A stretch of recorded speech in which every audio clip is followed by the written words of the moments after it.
आज हम सावर महात्म्य का 17वां अध्याय पढ़ेंगे, पवित्रारोपण।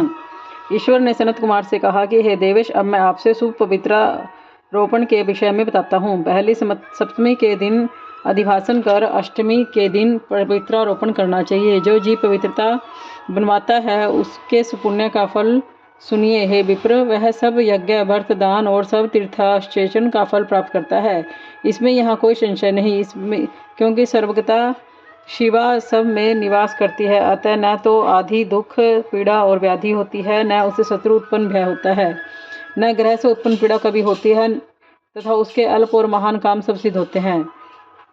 हे वत्स, नर और राजाओं के सुपुण्य की वृद्धि करने वाले इसको बढ़कर कोई अन्य साधन नहीं है। सनत कुमार ने कहा, हे देवादिदेव महादेव, आपने जो पवित्रारोपण कहा है स्वामी, उसके निर्माण की विधि व उसकी सही विधि कहो। ईश्वर ने कहा, हे सनत कुमार, सोना, तांबा, चांदी, विशेष रश्मि वस्त्र, कुश या आकाश से निर्मित या ब्राह्मणी रुई से सूत काटते हैं। सूत्रों को त्रिगुणित पुनः त्रिगुणित करने पर उनको 360 गुना उत्तम पवित्र कहा गया है। 360 सूतों को उत्तम, 270 को मध्यम और 180 सूतों को अधम कहा गया है। 100 ग्रंथि का उत्तम, 50 ग्रंथि का मध्यम और 36 ग्रंथि का पवित्र कनिष्ठ होता है। या 6, 3, 4, 2, 12, 24, 12 और 18 ग्रंथि का 8 ग्रंथि का पवित्र निर्णय करें और 108 ग्रंथि का उत्तम, 54 ग्रंथि का मध्यम, 27 ग्रंथि का कनिष्ठ पवित्र होता है। देवी प्रतिमा की नाभि सीमित पवित्र कनिष्ठ, जांघ का मध्य जानू तक पवित्र उत्तम होती है। उस पवित्र की सब कांठों को केसर के से रंगे और सर्वोत्र भद्र वेदी पर देवी का अर्चन कर देवी के समक्ष कलश या पवित्र बांस पत्र पर रखें। 3 सूतों में ब्रह्मा, विष्णु, शंकर के आह्वान करें। 9 सूतों में ओंकार, सोम, भीर, नाग, चंद्र, रवि, ईश और विश्व देवों का आह्वान पूर्वक स्थापन करें और ग्रंथियों के देवों में स्थापना की विधि कहूँगा।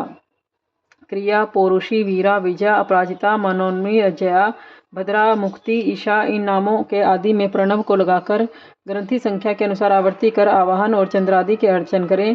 धूप देकर प्रणव को लगातार ग्रंथि की संख्या के अनुसार आवर्ती कर आवाहन चंदन आदि से अर्चन करें। धूप देकर प्रणव द्वारा अभिमंत्रित कर देवी को अर्पण करें। यह देवी का पवित्रोपण विधान मैंने आपसे कहा है। यूँ दूसरे देवों का प्रतिपदा आदि तिथियों से पवित्रारोपण करें। उन देवों के बारे में आपसे कहता हूँ, धनंद, श्री गौरी, गणेश, चंद्रमा, गुरु, मास्कर, चंडिका, अम्बा, वासुकी, ऋषि, चक्रपाणी, आनंद, शिव, ब्रह्मा, पितृ, इन देवों का प्रतिपदा आदि तिथि में अर्चन करें। यह पवित्र रोपण प्रधानों देवों का है। उनके अंग देवों को 3 तार वाला पवित्र समर्पण करें। ईश्वर ने कहा, हे विपेंद्र, सावन महीने के दोनों पक्षों की नवमी के दिन जो कुछ कर्तव्य है उसे कहूँगा। हे विपेंद्र, नवमी के दिन यथा विधि कुमारी व नाम वाली दुर्गा का अर्चन करें। नक्त वस्त्र कर दूध और शहद मिला हुआ भोजन करें। या दोनों पक्ष की नवमी को उपवास कर कुमारी नाम से चंडिका का निरंतर पूजन करें। जो उत्तम भक्ति द्वारा श्री दुर्गा का पूजन करता है वह जहाँ गुरु निवास करते हैं उसी प्रोत्तम लोक को जाता है। हे सनत कुमार, मैंने आपको है नवमी का विधान कहा। बोले शिव शंकर भगवान की जय। 18वां अध्याय, श्रावण शुक्ल दशमी तिथि का महात्म्य। सनत कुमार ने कहा, हे भगवान, हे पार्वतीनाथ, हे दयानिधि, आप दशमी तिथि के महात्म्य को कहिए। ईश्वर ने कहा, हे सनत कुमार, सावन महीने की शुक्ल पक्ष की दशमी तिथि के दिन इस व्रत का शुभारंभ कर प्रति महीने की दशमी तिथि को इस दिन व्रत करें। इस तरह 12 महीने उत्तम व्रत कर श्रावण शुक्ल दशमी के दिन उद्यापन करें। इस व्रत को राजपुत्र राज्य की आशा से, कृषि के वास्ते, वैश्य पुत्र वाणिज्यार्थ, गर्भवती स्त्री पुत्रार्थ प्राप्त, प्राणी मात्र धर्म, अर्थ, काम और सिद्धि के वास्ते, कन्यापति के वास्ते, श्रेष्ठ ब्राह्मण यज्ञार्थ, रोगी आरोग्यार्थ, अधिक समय प्रदेश में रहने पर पति के आगमन मनार्थ पत्नी व्रत करे। इनमें और दूसरे कामों में आशा दशमी व्रत करे। जिसे दुख हो वह सावन शुक्ल दशमी की रात को नहाकर अर्चन कर व्रत करे। रात को चारों दिशाओं में फूल, पल्लव, चंदन, यज्ञ पिशान द्वारा घर में प्रांगण में देवों को लिख कर शस्त्र व वाहन सहित स्त्री का चिन्ह द्वारा चिन्हित कर घी निर्मित नैवेद्य दे। अलग अलग दीपक दे। ऋतु समय में होने वाले फल देकर अपने काम को कहे, मेरी आशा शोभनी हो, मेरे मनोरथ सदा सिद्ध हों, आपके प्रसाद से निरंतर कल्याण हो। यो सुविधि पूजन कर विप्र को दक्षिणा दे।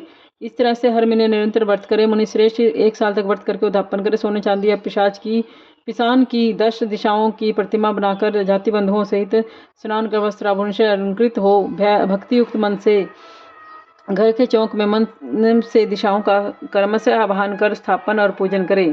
दिशाओं के मंत्र यह है, ऐन्द्री दिशा, 10 दिशा, रूप, देवता, सुर, असुर, नमस्कृत। इस संसार का स्वामी इंद्र आपके पास निवास करता है।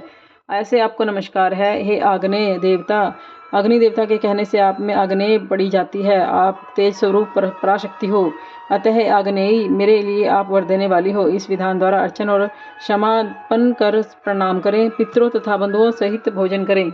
हे तात, इस तरह आदर से जो दशमी का व्रत करता है वह इच्छा अनुसार सब इच्छित वरों को प्राप्त कर लेता है। इस सनातन व्रत को निश्चित रूप से स्त्रियों को अवश्य करना चाहिए। एकादशी व्रत तथा द्वादशी व्रत। 19वां अध्याय। ईश्वर ने कहा, हे महामुने, सावन महीने में दोनों पक्षों की एकादशी तिथि के दिन जो कार्य करना होगा मैं उसे कहता हूँ, उसे आप सुनिए। हे वत्स, इस व्रत को मैंने आज तक किसी से भी नहीं कहा है। विप्रो, मैं आपसे कहता हूँ, आप एकाग्र होकर सुने। दशमी के दिन सुबह नहाकर संध्या कर पवित्र हो गुरुदेवों की आज्ञा से वेद वेता ब्राह्मण ज्ञाता जितेंद्रिय दिविजों का पूजन करें। देव देवेश भगवान विष्णु की 16 उपचारों से पूजा करें। प्रार्थना करें, हे पुंडरीकाक्ष, मैं दूसरे दिन आने वाली एकादशी निराहार रहूंगा, उसके अन्य दिन भोजन करूंगा। अच्युत, आप मेरे रक्षक हों। बस उस दिन गुरुदेव और अग्नि के समीप नियम कर भूमि पर सोएं। काम क्रोध छोड़कर एकादशी के दिन सुबह भगवान केशव के चित्र लगाकर रास्ता चलते वक्त वार्ता करते हुए आदि सब कामों करते हुए श्रीधर के वाक्य को कहें। हे वत्स, 3 रोज का तक पखंडी आदि के साथ वार्तालाप और उसको देखना, उसकी वार्ता श्रवण भी त्यागें। हे वत्स, ऐसा करने मात्र से ही व्रत मोक्ष फलदाता हो जाता है। मध्याह्न के वक्त पंचगव्य लेकर नदी आदि के सुंदर जल में अक्रोधी हो स्नान करें। भगवान सूर्य को नमस्कार कर श्रीधर की शरण में जाकर वर्णों के अनुसार अपने आचार को अपने सब काम को कर घर आए। घर आने पर श्रद्धा और भक्ति द्वारा भगवान श्रीधर का अर्चन पूजन पुष्प धूप दीप अन्य तरह के नैवेद्य द्वारा करें। रात को गीत वाद कथा सुनता हुआ जागे।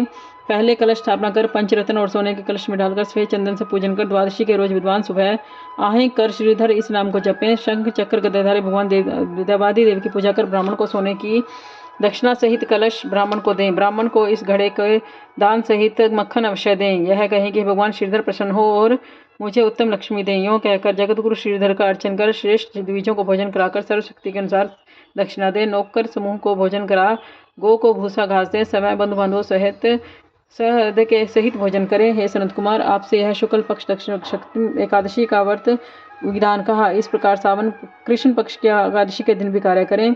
शुक्ल पक्ष और कृष्ण पक्ष की विधि समान है, केवल नाम में भेद है। ईश्वर ने सनत कुमार से कहा, द्वादशी के दिन भगवान विष्णु के निमित्त और पवित्रारोपण को कहूँगा। देवी पवित्रारोपण में आपसे मैंने प्राय विधान कहा। श्री विष्णु पवित्रारोपण के विशेष विधि कहेगा, जो उससे सावधान होकर सुनिए। हे मानभाव, इनमें से कौन अधिकारी है उसे भी सुनिए। ब्राह्मण क्षत्रिय वैश्य स्त्री शूद्र स्वधर्म स्थित सब भक्ति द्वारा पवित्रारोपण करे। ब्राह्मण अतोदेव इस मंत्र से स्त्री और शूद्र नाम का द्वारा शंकर भगवान के निमित्त हरि का पूजन करें। सतयुग में मणि का, त्रेता में सोने का, द्वापर में रेशमी का, कलयुग में रुई का निर्माण कर सन्यासी मानसिक पवित्रारोपण करें। पवित्रों को शुभ बांस के पात्र में रख पवित्र कपड़े से ढककर भगवान श्रीधर के सन्मुख कहें, हे प्रभु, आपने कृल्यो पार्थ पवित्रता को ढका है। हे देव, आपके प्रत्यार्थ उस पवित्रता को ढकने की विधि कहता हूँ। हे देव, मेरे काम में विघ्न ना हो। हे नाथ, आप मेरे पर दया करें। हे देव, सब तरह से मेरी आप गति है। हे जगतपते, आपको मैं इस पवित्रता द्वारा प्रसन्न करता हूँ। हे देवेश, आज से लेकर साल भर तक व्रत नाशक काम क्रोध आदि न हो। हे देवेश, मेरी तब तक सुरक्षा करें, मैं आपका भक्त हूँ। आपको नमस्कार है। इस प्रकार भगवान श्रीधर की प्रार्थना करें। कलश पर रखे बांस के पात्र में रख नम्रता से पवित्रता की प्रार्थना करें। हे पवित्रता, 1 साल तक किए गए अर्चन से आप विष्णु लोक से यहाँ आई हैं, अतः आपको नमस्कार है। हे देव, विष्णु देव से उत्पन्न रमणीय तथा सब पावनाशक सब इच्छाओं के प्रदाता आपके शरीर में पवित्रता को धारण करता हूँ। हे देवेश, हे पुराण पुरुषोत्तम, आप मेरे द्वारा निमंत्रित हैं, अतः आपका पूजन करूँगा। मेरे आप समीप्य हों, आपको नमस्कार है। देव, सुबह आपके निमित्त इस पवित्रता का अर्पण करूँगा, फिर पुष्पांजलि दे रात में जागरण करें।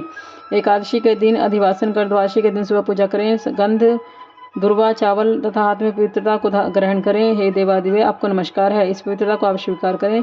पवित्रतार्थ के निमित्त 1 साल तक पूजा करके फलप्रद पवित्रता को निवेदन करें। आप मुझे पवित्र करें। हे देव, मैंने जो कुछ जाने जाने पाप किए हैं, हे देव सुरेश्वर, आपके सुप्रसाद द्वारा उस पाप से मैं पवित्र हो जाऊं। मूल मंत्र द्वारा पवित्रता का सुपुष्टित कर निवेद्य देवें, नीराजन और प्रार्थना करें। मूल मंत्र से अग्नि में घृत तथा पायस का द्वारा हवन करें।